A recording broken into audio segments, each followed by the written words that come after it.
रुक कर रहे हैं वाशिम जिले के मालेगांव तहसील क्षेत्र में दलित समाज के परिवार ने न्याय की गुहार लगाई है। बताया जा रहा है कि 10 अक्टूबर की शाम 6 बजे एक दलित महिला पर सार्वजनिक मार्ग पर हमला किया गया। इस घटना को लेकर एफआईआर दर्ज हुए 20 दिन बीत चुके हैं, लेकिन अभी तक आरोपियों पर कोई ठोस कार्रवाई नहीं हुई। और इस घटना के विरोध में आज मालेगांव तहसील कार्यालय पर बौद्ध समाज और सामाजिक संगठनों ने एकजुट होकर जोरदार मोर्चा निकाला। बड़ी संख्या में दलित समाज के युवक और महिलाएं इस आंदोलन में शामिल हुए। वहीं मोर्चे के दौरान सामाजिक संगठनों और बहुजन समाज पक्ष के नेताओं ने तहसीलदार को भी ज्ञापन सौंपा है। आपको बता दें कि अल्ट्रासिटी एक्ट के तहत आरोपियों को तत्काल हिरासत में लिए जाने की मांग की गई है। वहीं प्रशासन ने पहले कार्रवाई का भरोसा दिलाया था, लेकिन अब एसडीपीओ के पास यह मामला ट्रांसफर किया गया है। एसडीपीओ स्तर पर भी अभी किसी प्रकार की कार्रवाई नहीं की गई, जबकि आरोपियों पर अल्ट्रासिटी एक्ट की धाराएं पहले से ही लागू हैं।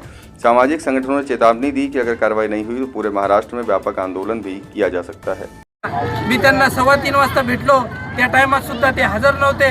नंतर मी स्वतः जे मुंबईला जाऊन 28 तारखेला डीजीपी साहेबांना भेटलो। डीजीपी साहेबांची सुद्धा भेट झाली नाही। त्या ठिकाणी मी निवेदन सुद्धा डीजीपी साहेबांना दिलेलं आहे। एवढंच नाही तर आमचे बहुजन समाज पक्षाचे जे प्रदेशाध्यक्ष ॲडव्होकेट सुनीलजी डोंगरे साहेब आहेत, डोंगरे साहेबांच्या मार्फत सुद्धा आम्ही पाठपुरावा केला। डीजीपी साहेबांना ते बोलले आणि डीजीपी साहेबांना त्यांच्यासोबत चर्चा करून आम्ही तात्काळ अटक करू असं फक्त आश्वासन दिलं।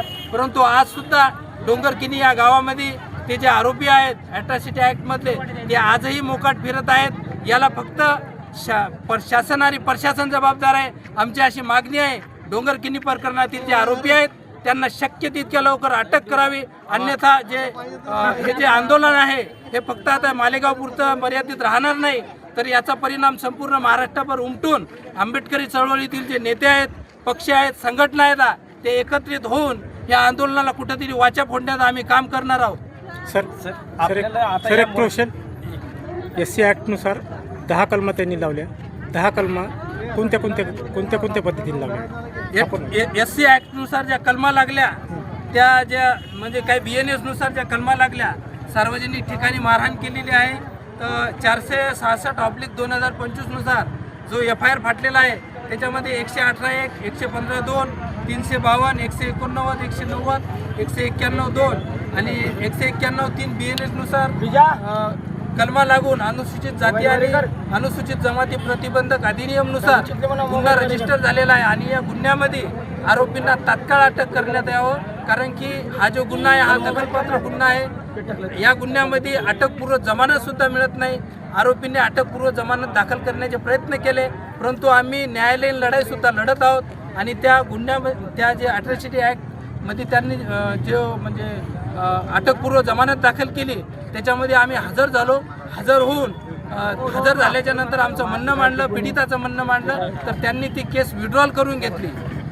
SC ॲक्टनुसार 91 नुसार आरोपींना 24 तासाच्या आत अटक झाली पाहिजे असं प्रावधान आहे। मग SDPOचं काय म्हणणं आहे?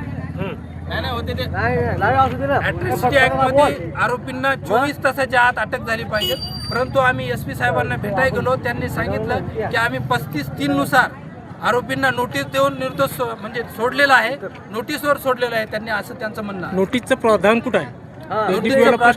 कायद्यामध्ये असं नाही आहे, कारण अॅट्रॉसिटी ॲक्ट गुन्ह्यामध्ये तात्काळ अटक करण्याचं असं आहे।